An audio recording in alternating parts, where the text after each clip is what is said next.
행하는 그 일로 말미암아 라는 말씀을 가지고 이 시간 여러분들과 은혜를 나누고자 합니다. 예수님이 잡히시기 전날 밤이죠. 더 정확히 말하면 잡히시기 불과 몇 시간 전입니다. 제자들과의 최후 만찬도 끝났습니다. 가룟 유다는요, 예수님의 경고에도 불구하고 자신의 욕심에 이끌려 예수님을 팔아버리러 나가버렸습니다. 그때 예수님은요, 제자들에게 근심할 수밖에 없는 말씀을 하시죠.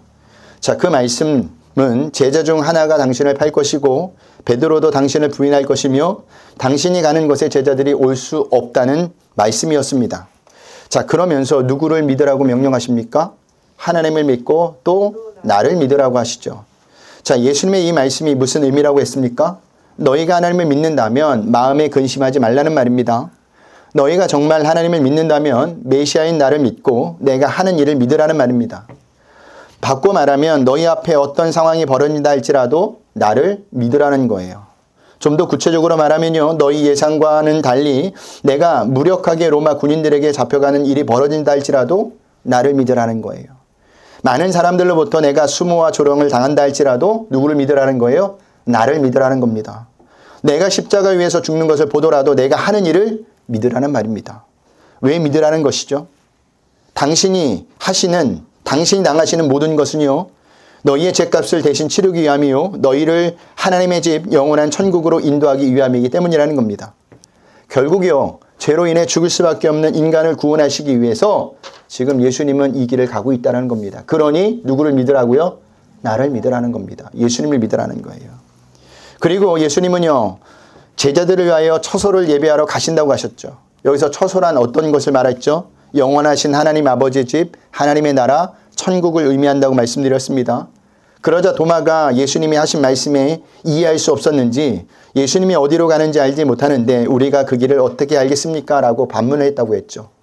이게 예수님이 도마의 질문에 어떻게 대답을 해요?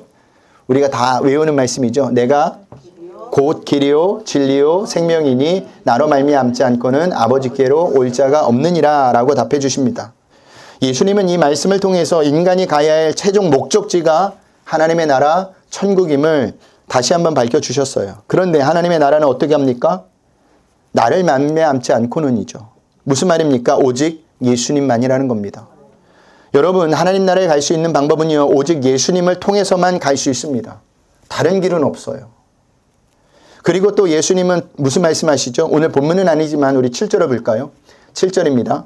다 같이 읽겠습니다. 너희가 나를 알았더라면 내 아버지도 알았으리로다. 이제부터는 너희가 그를 알았고 또 보았느니라. 아멘. 자, 이 말씀은 너희들은 이미 하나님을 알고 보았다라는 겁니다. 그런데 너희들은 그 사실을 모른다고 지금 예수님이 지적하는 거예요. 제자들이 왜 그 사실을 모를까요? 이유는 하나입니다. 예수님이 하신 말씀을 그들이 믿지 않았기 때문이에요. 자, 예수님은 요한복음 10장에서 이미 당신은 하나님과 하나라고 말씀하신 적이 있어요. 한번 볼까요? 요한복음 10장 30절 말씀입니다. 우리 화면에 나 있는데 다 같이 읽겠습니다. 나와 아버지는 하나이니라 하신대. 아멘. 분명히 예수님은 말씀하셨어요. 예수님과 하나님은 하나라고. 예수님이 이렇게 말씀하셨는데도 제자들은 믿지 않았습니다. 그러니 예수님께 하나님을 또 보여달라고 빌립이 부탁을 한 겁니다. 우리 8절 볼까요? 다 같이 읽겠습니다. 빌립이 이르되 주여 아버지를 우리에게 보여주옵소서 그리하면 좋게 하겠나이다. 아멘. 자, 무슨 말입니까? 자기 두 눈으로 하나님을 직접 보지 않고서는 하나님을 믿을 수 없다는 말입니다. 빌립의 이 부탁은요, 유대인들이 숱한 표적을 보고도 또다시 예수님께 하늘로부터 내려오는 표적을 보여달라고 요구한 것과 똑같은 것이었어요. 한마디로 초자연적인 현상을 보여주면 믿겠다는 세상 사람들의 요구와 똑같다라는 겁니다. 이처럼 세상 사람들은요, 끊임없이 성도인 우리에게 하나님을 보여달라고 하죠. 왜 보여달라고 합니까? 보여주면 믿겠다라는 겁니다.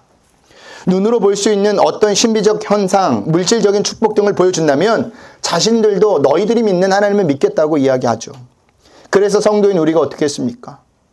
예수님처럼 그 요구를 거부했어야 되는데 그러지 않고 성도인 우리는요, 세상에서의 우리의 출세를 드러냈고 힘을 내세웠으며 세상 사람들이 부러워하는 성공을 자랑했습니다. 그래서 세상 사람들이 하나님을 믿었습니까?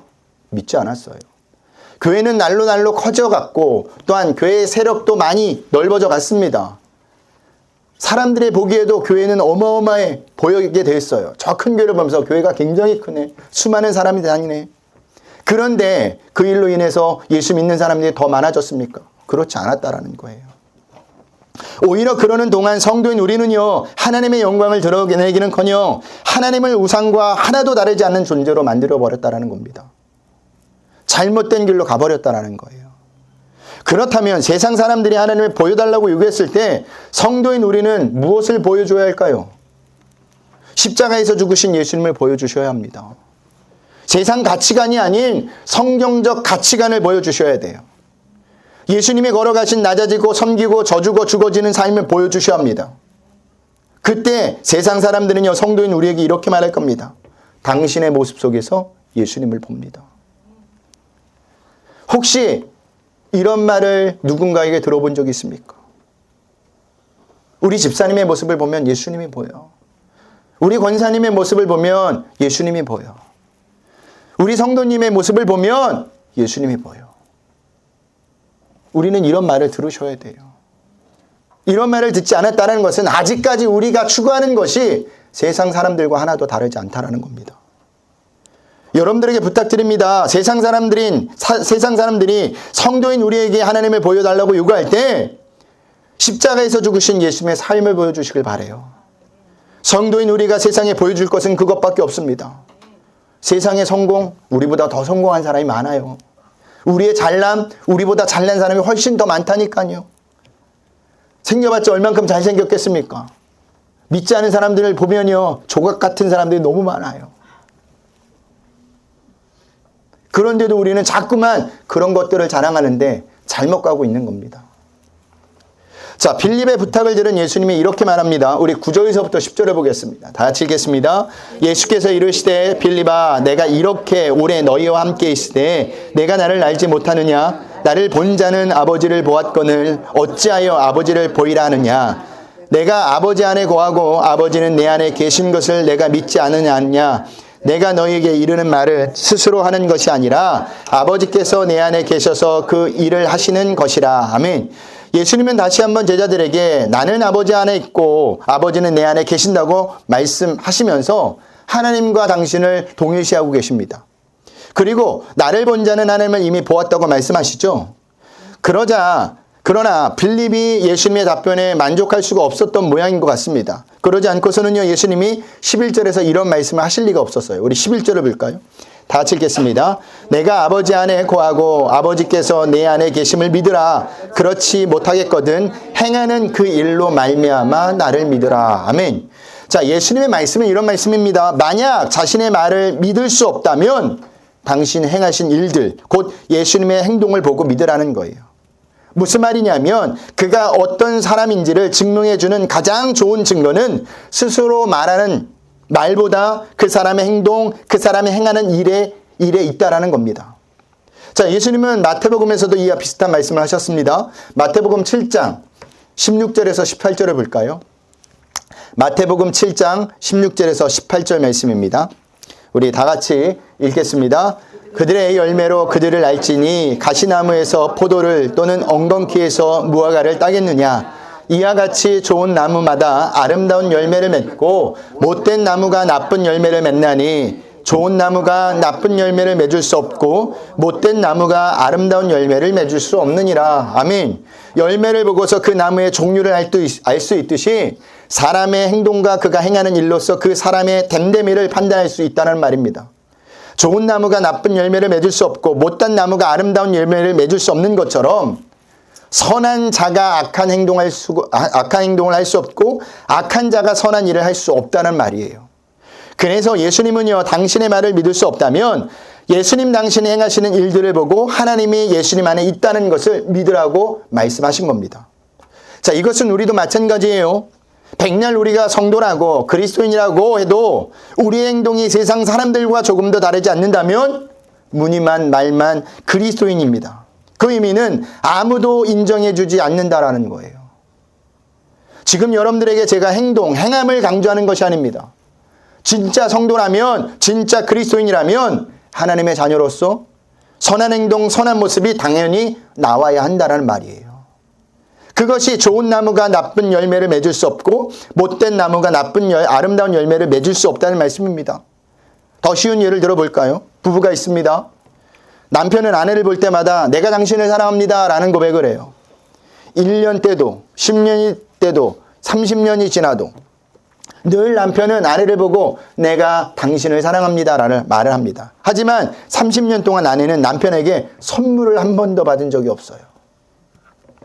그 남편이 그 아내를 진짜 사랑하는 걸까요? 제가 볼 때는 안 사랑하는 거예요.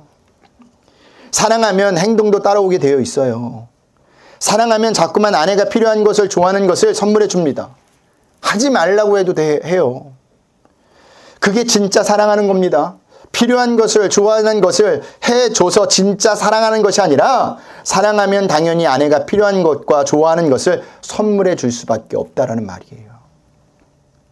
야고보서 2장에서도 보면 이와 비슷한 얘기, 행함에 대해서는 말씀이 나옵니다. 우리 야고보서 2장 18절 19절을 보겠습니다. 다 같이 읽겠습니다.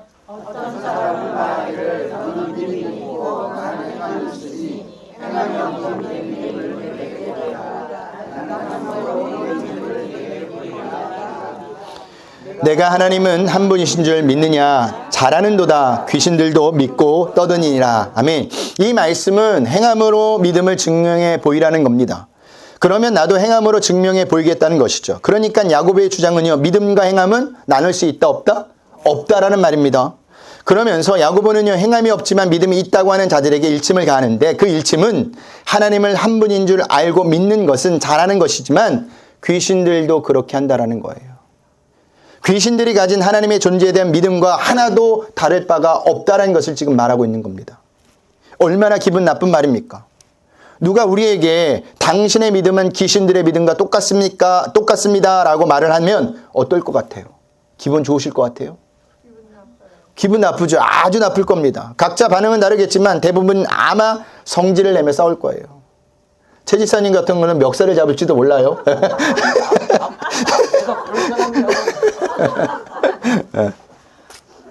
하지만 그때 우리는 생각해 봐야 합니다. 무엇을 생각해 봐야 되느냐? 야고보가 왜 이런 말을 했는지 생각해 봐야 돼요. 누가복음 8장을 보면요, 거라사 광인이 나와요. 예수님이 거라사 지방에 도착하자 귀신 들린 자가 예수님께 엎드리며 이렇게 말을 합니다. 누가복음 8장 28절을 보겠습니다. 우리 다 같이 읽겠습니다. 예수를 보고 부르짖으며 그 앞에 엎드려 큰 소리로 불러 이르되 지극히 높이신 하나님의 아들이요, 당신이 나와 무슨 상관이 있나이까? 당신께 구하노니 나를 괴롭게 하지 마옵소서 하니. 아멘. 거라사 강인은 예수님께 뭐라고 이야기합니까? 지극히 높이신 하나님의 아들 예수여라고 하면서 나를 괴롭게 하지 말라고 간청합니다. 자, 여기서 볼 때 귀신도 하나님을 알고 있죠. 예수님도 알고 있는 것을 볼 수가 있습니다. 그렇다면 그 다음 행동은 어떤 행동이 나와야 합니까? 예수님을 공부해야죠. 자신을 구원해달라고 부탁을 해야 합니다. 그런데 거라사 광인은 어떻게 하죠? 오히려 예수님께 자신을 괴롭게 하지 말라고 하고, 어떤 복음서에 보면 자신을 떠나달라고 부탁을 합니다. 자, 우리는 이것을 보고 믿음이 있다고 말하지 않죠. 하나님이 존재한다는 건 귀신들도 믿습니다. 하나님이 유일하시며 창조주심을 귀신들이 우리보다 더 잘 압니다. 그런데도 귀신들은 구원받지 못해요. 왜 구원받지 못할까요? 하나님 앞에서 떨지만 그분의 말씀에는 순종하지 않기 때문입니다. 그래서 예수님에게 자신을 괴롭게 하지 마시고 떠나달라고 한 거예요. 무슨 말이냐면 귀신들은 하나님의 말씀에 순종하지 않는다라는 겁니다. 그러나 구원받은 성도는 다르죠. 어떻게 달라요? 하나님의 말씀에 순종을 해요. 그리고 행동을 한다는 거죠. 그래서 야고보는요, 20절에서 이렇게 말하고 있는 겁니다. 야고보서 2장 20절입니다. 다 같이 읽겠습니다. 아, 허탄한 사람아, 행함이 없는 믿음이 헛것인 줄을 알고자 하느냐. 아멘. 여기 헛것이라는 말은요, 아무것도 하지 않는, 쓸모없는, 무능한이라는 의미입니다. 그러니까 야고보의 말은요, 행함이 없는 믿음은 아무것도 하지 않는 믿음이며 쓸모없는 믿음이며 무능한 믿음이라는 거예요. 여러분, 행함이 없는 믿음은 아무것도 하지 않는 믿음이에요. 행함이 없는 믿음은 쓸모없는 믿음입니다. 행함이 없는 믿음은 무능한 믿음이에요. 그 믿음은 진짜 믿음은 반드시 행함으로 드러나게 되어 있다라는 겁니다. 그런 의미에서 우리가 스스로 질문해 봐야 합니다. 어떤 질문을 해야 되느냐? 말씀에 내가 순종하고 있는지 아니는지. 말씀에 순종하지 않으면서도 구원받았다고 스스로 안심하고 있는지 점검해 보셔야 한다는 겁니다. 존 베일리 신학자가 이런 말을 했습니다. 하나님의 존재를 알면서도 마치 하나님이 없는 것처럼 살아가는 자는 하나님을 잘 알지 못하는 자보다 더 크게 하나님으로부터 멀어질 위험이 있다. 무서운 말이에요. 그렇기 때문에 우리는요, 날마다 우리가 하나님으로부터 멀어져 있는지 스스로 질문해 보셔야 합니다. 나는 진짜 성도인가? 나는 진짜 그리스도인인가? 반드시 생각해 보셔야 돼요. 교회 안에 있다고, 여러분들이 교회를 왔다 갔다 하고 있다고 진짜 성도가 아니에요. 진짜 그리스도인이 아니라는 겁니다. 저는 여러분들이요, 하나님의 자녀로서 선한 행동, 선한 모습을 보이는 진짜 성도, 진짜 그리스도인이 되었으면 좋겠습니다. 그렇다면 예수님은 도대체 어떤 행동, 어떤 일들을 행했기에 이렇듯 자신 있게 당신의 행하는 일들로 인해 당신을 판단하라고 하셨을까요? 먼저 예수님이 행하신 온갖 표적들이 있습니다. 예수님이 행하신 표적이 뭐가 있어요? 복음서에 보면 수많은 표적들이 나와 있지만 요한복음에는 특별히 7가지 표적이 나와 있다고 말씀드렸죠. 여러분들에게 다시 한번 묻습니다. 이번에도 순서는 따지지 않겠습니다. 각자 대답해 보시길 바랍니다. 7가지 기적입니다. 제가 몇 번 물어본 것 같아요. 다들 눈을 밑으로 까시는데 저를 쳐다보셔야 합니다. 자, 그렇죠. 물이 포도주. 이게 첫 번째 기적입니다. 죽은 자를 살린 것. 나사로. 이게 7번째 표적입니다. 왕의 신하를 고친 표적. 예, 6번째 표적입니다. 오병이었. 38년 된. 예. 맹인. 아까 했지 않았나요? 물 위를 걸으신. 그렇지. 예. 보여줘야죠, 아들. 거기 보고 하는 거 다 알아. 자, 우리 다시 한번 읽어보겠습니다. 시작. 물을 포도주로 만드신 표적. 왕의 신하의 아들을 말씀으로 고치신 표적. 38년 된 병자를 고치신 표적. 오병이어 표적. 물 위를 걸으신 표적. 날 때부터 맹인된 자를 고치신 표적. 죽은 나사로를 살리신 표적. 자, 이 모든 표적은요, 하나님의 아들이 아니고서는 하실 수 없는 표적들입니다. 자, 세례 요한이 감옥에 있을 때 예수님이 하신 일을 듣고 제자들을 예수님께 보내 질문한 적이 있어요. 그 질문은 무엇이냐? 오실 그이가 당신이 오니까 우리가 다른 일을 기다려오니까 라는 질문이에요. 쉽게 표현하면 당신이 메시아입니까? 아니면 우리가 다른 메시아를 기다려야 합니까? 라는 질문입니다. 자, 이때 예수님이 세례 요한의 제자들에게 어떤 말씀을 주시죠? 우리 마태복음 11장 4절 5절 말씀을 보고 갈까요? 다 같이 읽겠습니다. 예수께서 대답하여 이르시되 너희가 가서 듣고 요한에게 알리되 맹인이 못 걷는 사람이 걸으며 나병 환자가 깨끗함을 받으며 못 듣는 자가 들으며 죽은 자가 살아나며 가난한 자에게 복음이 전한다 하라. 아멘. 자, 세례 요한의 제자들은요, 스승에게 예수님이 이르신 대로 그대로 전달합니다. 그것을 듣고 세례 요한은 더 이상 아무 말도 하지 않아요. 왜 하지 않을까요? 예수님이 성경에서 말하는 오실 메시아인 것을 확인한 거예요. 그 다음은 예수님이 지신 십자가를 들 수가 있습니다. 이 세상에 타인의 죄를 위하여 자신의 목숨을 내놓을 자가 과연 몇이나 있을까요? 저는 거의 없다고 봅니다. 하지만 예수님은요, 죄로 인해 죽을 수밖에 없는 인간을 살리기 위해 친히 십자가를 지셨어요. 그리고 사흘 만에 부활하셨죠. 이것만 봐도 예수님이 누구신지를 우리는 확실하게 알 수가 있는 겁니다. 그래서 빌립에게 뭐라고 이야기하시느냐? 내가 행하는 일을 봐라! 라고 말씀한 겁니다. 그런 의미에서 우리도 예수님처럼 자신의 행동에 대해서 당당하셔야 돼요. 그러려면 이 땅에서 성도답게 그리스도인답게 사셔야 합니다. 여러분들에게 지금 특별한 것을 하라고 말씀을 하는 게 아니에요. 성도답게 그리스도인답게 살라는 겁니다. 그러면 성도답게 그리스도인답게 사는 것이 무엇일까요? 말씀대로 사는 것이 성도답게 사는 거예요. 말씀대로 사는 것이 그리스도인답게 사는 겁니다. 그럴 때 우리 또한 우리의 행동에 대해서 당당해질 수가 있는 겁니다. 하지만 그게 쉬울까요? 어려울까요? 어려워요. 그렇다고 포기해야 될까요? 아니죠. 포기하시면 안 됩니다. 그럴 때일수록 치열하게 피 흘리기까지 몸부림을 치셔야 합니다. 그런데 여기서 문제는요, 우리가 이렇게 치열하게 피 흘리기까지 몸부림치며 살아보지 않았다는 거예요. 여러분들이 간절히 바라고 소원한 것들이 있죠. 하고 싶은 것들이 있죠. 그러면 어떻게 해요? 기어코 해내고 말 거예요. 모든 것을 만사를 제쳐놓고 살아도 내가 하고 싶은 거는 하는 게 인간입니다. 근데 신앙생활은 그렇게 하지 않아요. 어떻게 할까요? 적당히 합니다. 예수님과도 적당히 거리를 둬요. 혹시 저한테 이렇게 반론을 제기하신 분도 있을 겁니다. 목사님, 저는 말씀대로 살아보려고 치열하게 피 흘리기까지 몸부림쳐봤는데요. 그렇게 반론을 제기하실 분이 있다면 그분은 정말 그렇게 살았을 겁니다. 하지만 저를 포함한 대부분이 그렇게 살아보지 못했을 거예요. 왜 그렇게 살아보지 못했습니까? 이유는 간단해요. 그것은 내 힘으로 치열하게 피 흘기까지 몸부림치며 살 수 있는 삶이 아니기 때문이에요. 그렇다고 실망하지 마세요. 예수님은요, 그 방법을 오늘 본문 12절에서 알려주고 있습니다. 우리 12절을 보겠습니다.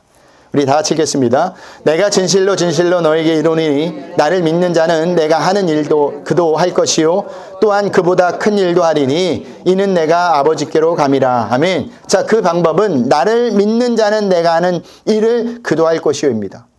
무슨 말이냐? 예수님을 믿으면 예수님이 행하신 일을 할 수 있다라는 거예요. 더 놀라운 말씀도 더 놀라운 일도 할 수 있다고 이야기합니다. 예수님이 공생의 기간 동안 행하신 일보다 더 큰 일을 할 수 있다는 말입니다. 이게 어떻게 가능하느냐? 실제로 제자들은요, 오순절 마가 다락방에서 성령을 받은 후 예수님이 행하신 일보다 더 큰 일들을 했습니다. 자, 마찬가지로 예수님을 믿으면 우리 또한 제자들처럼 살 수가 있어요. 그런데 왜 우리는 오늘날 제자들처럼 살지 못할까? 이유는 단 한 가지입니다. 예수님을 믿지 못했기 때문이에요. 믿지 않기 때문입니다. 말로는 믿는다고 하는데 실제로는 안 믿어요. 그런 의미에서 여러분은 예수님을 믿으십니까?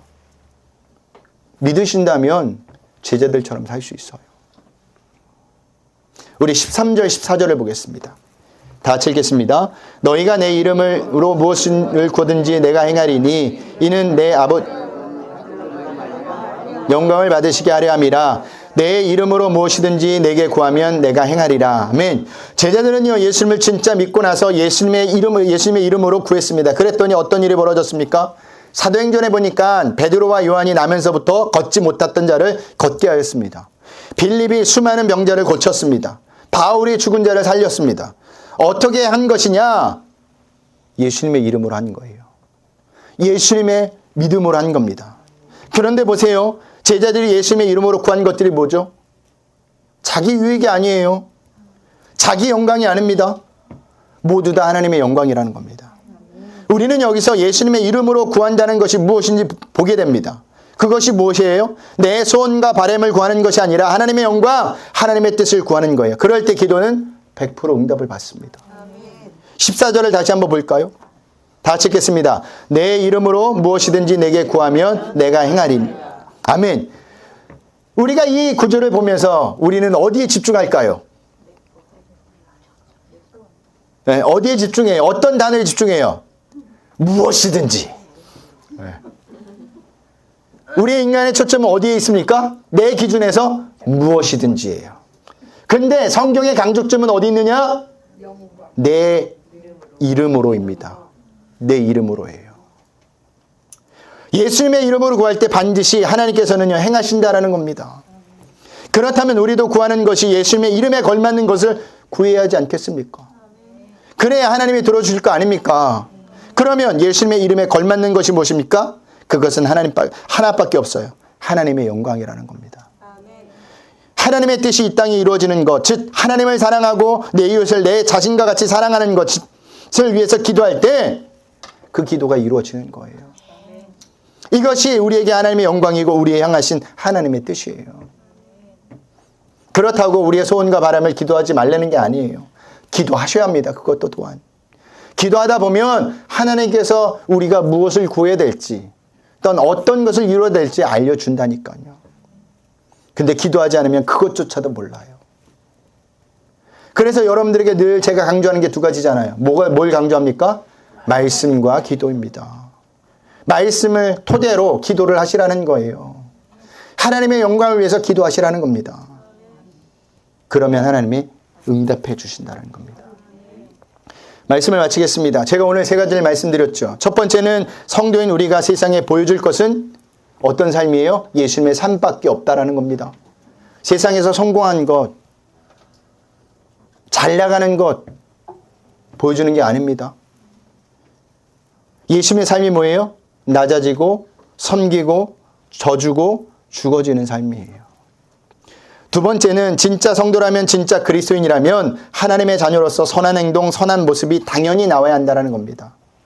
나와도 되고 안 나와도 되고가 아니에요. 반드시 나와야 합니다. 그런데 이것은 우리가 할 수 있는 것이 아니라고 했죠. 예수님을 진짜로 믿으면 저절로 나오게 돼 있어요. 여러분, 살을 어떻게 빼는지 아십니까? 제가 좀 이렇게 많이 빠졌는데 안 먹으면 빠지더라고요. 안 먹으면 나타나더라고요. 세 번째는 성도는 예수님의 이름에 걸맞는 것, 하나님의 영광을 구해야 한다는 겁니다.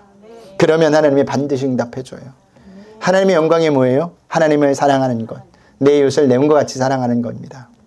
한 주간도 진짜 성도, 진짜 그리스도인의 삶을 사시는 저와 여러분들이 되시길 주님의 이름으로 부탁드리겠습니다.